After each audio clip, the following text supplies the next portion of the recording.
And the pressure begins because we've got pretty much one day on our tour to catch a very big target fish. It's a freshwater species, the Aussie Bass, and we want a 50 centimetre model, which is why we've enlisted the help of a guru. So we've got Jace Ehrlich on board. He's one of the best bass anglers I know. You're better than Jace Medcalf, so that's saying something. Oh yeah. And Nicko has never caught a 50 centimetre bass, mate, so. Hopefully today's the day, mate. Pressure's on you, Jace. It's dam fishing, something Nick and I don't do that much of, which is another thing you're very good at, so let the fun and games begin.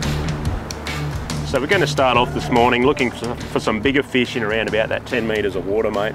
Just on the back side of this point here, and we're following the contours here on the lowrance. You can see I've got it all set up, all pretty colours. It's really about just finding the numbers, you know, it's a numbers game. If you find bulk fish, you're just a way better chance of catching one or two, so you just keep going until you see a proper school.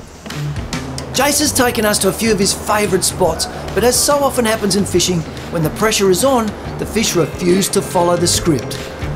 I'm pretty confident, based on what we've just seen there, we're going to have a pretty good day now. Jason, some things you never say in this boat, like how good's this weather, or I think we're about to have a good day. Drawing it to the sides probably just keeps it a little bit lower to the bottom, which can be good sometimes, so mix it up a little bit of both because there's no fish there. Not one. That's impossible. Where'd they all go? As time starts to pass, we begin searching more frantically, trying to find a fish that wants to eat. Got it? Yep, got him. Yep. Here we go. Oh. Finally, mate. I nearly forgot what that was like. You had a few bites earlier, but finally got a fish to stick, mate. It's got a bit of size to it too. A little bit of weight, Jace. Thumping away there. A little bit of weight. You know what's kind of cool about this fish too is that the guy that makes these lures is with us. It's got to be satisfying, mate, when you design stuff, you think it through, and you actually get to see people catch fish on your lures. It's got to be good. It is a pretty good feeling, mate. Yeah. What do we got? Hey. Might be a yellow. So, no, he's a bass. He's a half decent one. Oh! And hasn't he eaten that? Like there's just no... You can't even see that lure. There you go, mate. Very nice. Down there.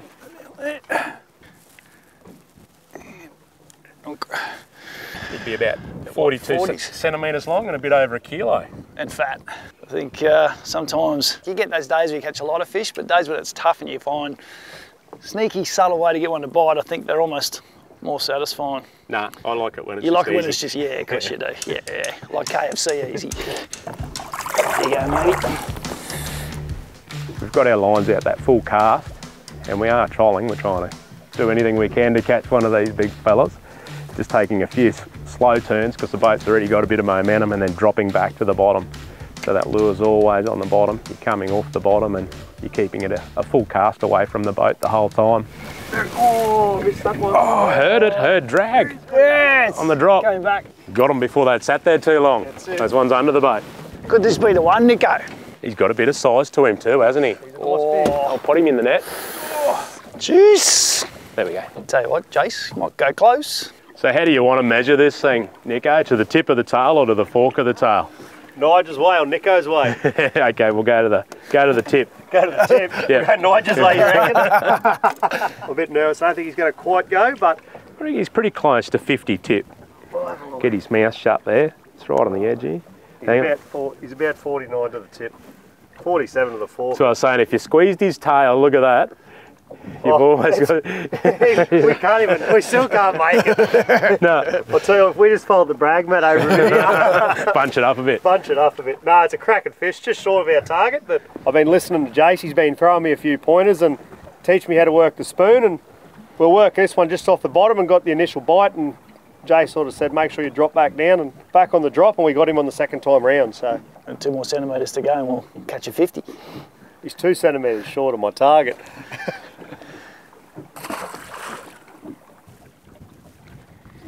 So, we've stopped seeing them, which would suggest that they're out there now, where our lures are. So stop following. Oh, yep. Oh, Nige is just on fire. Nice.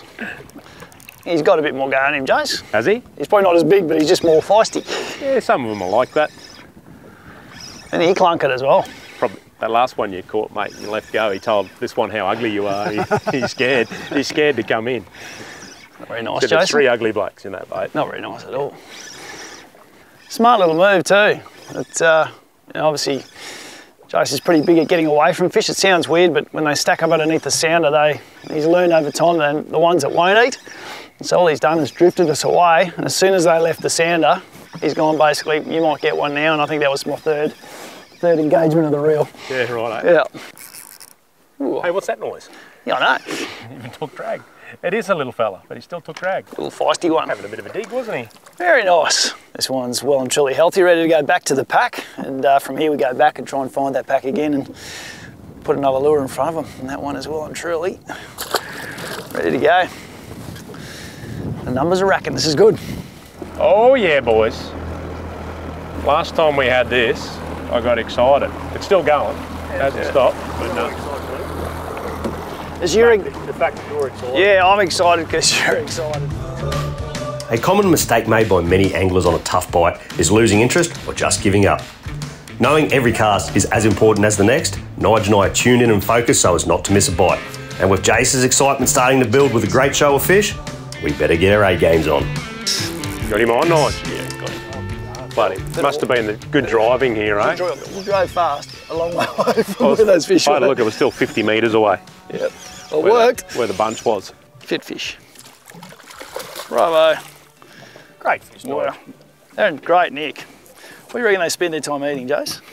Oh, mainly bony brim, I'd say. Like a lot of times too, they'll cough up shrimp and red claw. So when you go and design a lure, that's the what's in the creativity comes from that, yeah? It's sort of what's in your mind. You're trying to replicate something that they're feeding on, so that's got a lot of flash in it, gets down to where it needs to be, and that's why it works, I guess. Spoons work really well. Yeah. And versatile, yeah. That's obviously, like I said, they sink, but then just different speeds. And well, you just caught that fish in, what was it? I think 40 feet of water, so well over 10 metres. You could fish it in half that depth, the same lure. So it is a versatile lure, yeah. There's so many ways that you can fish it, whether you're winding it, hopping it. So, yeah, you just have to play around with it, work out what they want. Hopefully this is the start of the Arvo session. Yep, I'm going to get a lure out.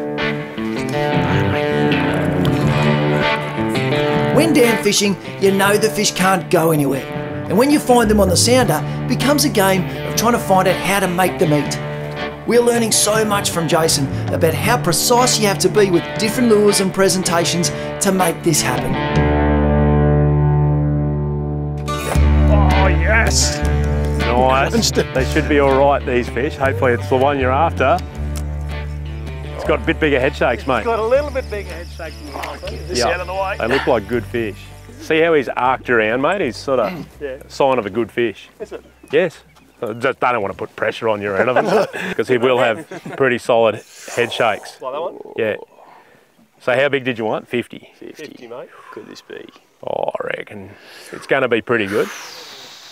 Oh, yes. He's good fish. He's similar to that other one you caught earlier. Oh, no, he's all right. Yeah, he's a big one. He'll go close. Oh, and yes! now. Good work, mate. Oh. Hey? Oh, I think you're very close. You're very close. It's a chunky little fish. He is he is a chunk of a fish. Nice work, Nicko. Look at how he's eating it. Just on the assist. One assist hook is in him. I know, I was a bit nervous. I could see that lure Look there. at that. Just that one hook. Righto, brag back. Oh, Done it easy. You wanted 50 fork. Look at it. We had 50 and a half fork. Yep. You've done it, mate. We've done it, we've cracked it. I got goosebumps. And that's, Oh, look, his mouth is hanging over the edge. I even kept his mouth shut, just so keep you honest. Yeah. You got to keep Nigel's mouth shut now. Oh. We speak about, like Nige and I, about persistence and patience, and even though things aren't going right, you follow your instincts, read your sounder. You just got to nut it out and stick it out sometimes, and I've just upgraded my PB twice in a day. Yep, good stuff. Nicko lives in tropical North Queensland, and this bass fishing caper puts him way out of his comfort zone. But in true Nicko fashion, he always finds a way to catch good fish, and he definitely appreciates the significance of this chunk of a bass. Oh, yeah. Oh, there you go, that How you time. want him. There he is. Yes. Your turn now, Come Nicko. on, so we Come on, dribble- just do a dribble short up. cast if you... Just a chunk. They're just chunky, fat fish. Mate, how much fun. I know, when they do actually bite, like that one of yours, hit it and you drop back, it just screamed off. It's rod almost out of hands material, he did that hard, so. And Nicko was nearly the triple, he was getting bites too at the same time. He's probably pretty relaxed because he's put a 50 on board today, so he's like, oh, well, you know.